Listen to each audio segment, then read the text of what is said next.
Hey everybody, this is Michael of the Michael W. Hull channel, and I want to talk about some concepts of practice and ways to help you be more efficient today. And this could be aimed at really more people who just started within the last year studying classical guitar and trying to conceptualize music on that instrument and just some things that will help you. Basically, we'll start with some simple things. First of all, if you've never played another instrument, and if you've ever done any tablature on guitar, that's an ancient practice that people used to do with the predecessors of the guitar, like the lute and the vihuela, instruments like that. So it's a way of to show where the fingers go on the strings. Now, you can't confuse the 6 lines of tablature with the 5 lines of the music staff. It doesn't matter if you're playing saxophone, bassoon, or guitar or piano, whatever, you're going to use those staff lines, and you want to make sure they're not confusing. So there are 5 lines in the music staff, so you need to get a grip right away on the octaves and the note names. E, G, B, D, F for the lines, F, A, C, E for the spaces, and then work on ledger lines in context with the scales you learn and also pieces. So if you're learning scales in the prep level of the RCM, for instance, you're learning scales in the first position,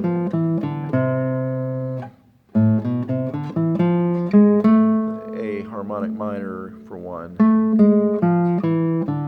and I did C major too. So you want to make sure you understand the difference between the A on the 5th string open and the 3rd string 2nd fret. People sometimes mix up the octaves, because with the guitar you're going all kinds of directions. Vertical, horizontal, diagonal.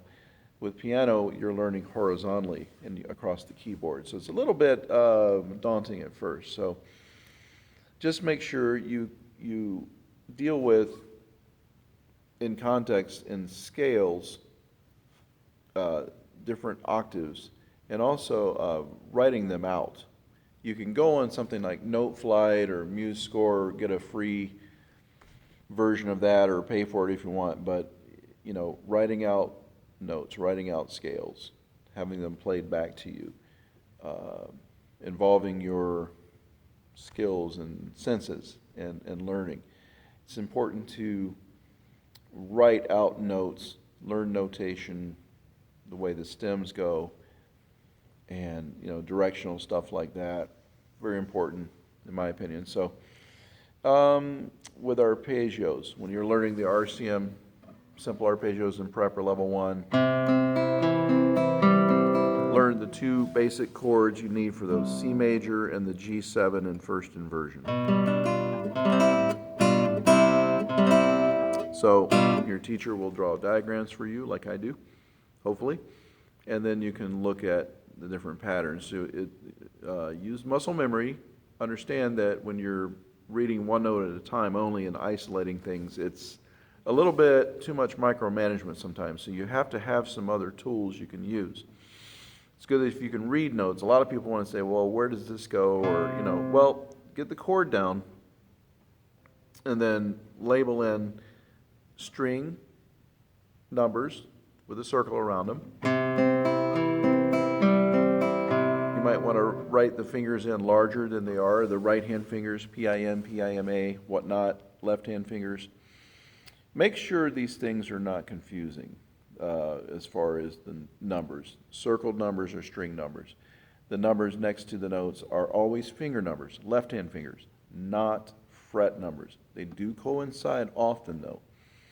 But if you're going to, what's in front of me here is a level 3 D major scale. Well, this is on the 5th fret, the D is, but it's on the 2nd finger. It's a 1-octave scale, so you have to know where your position is, your starting position. You do that by memorizing the fretboard. You do that just by going to a spot and just lining your fingers up. You have 4 frets and 4 fingers in a position. But you got to know where your starting note is. And you can't rely on that being a fret number. So when you do the scales in the prep level, And even into level 1, you're still dealing with some open strings, but that's going to change. One more thing about practicing in technique, when you play arpeggios or play in the right hand, never, ever, ever, ever have the fingers extended or rested. Don't rest them on the wood. When you're playing, you want the fingers to move freely and easily. Effortless playing, physical effortless playing, takes a lot of mental work. And so you don't want to have obstructions to your playing, obstacles. So you want to move freely and easily. That can happen with good positioning and removing obstacles like unclear reading of notes. So note letter names, learning the staff, learning notes in the context of scales, and then your pieces. We'll talk more in the near future. Have a good day, everybody.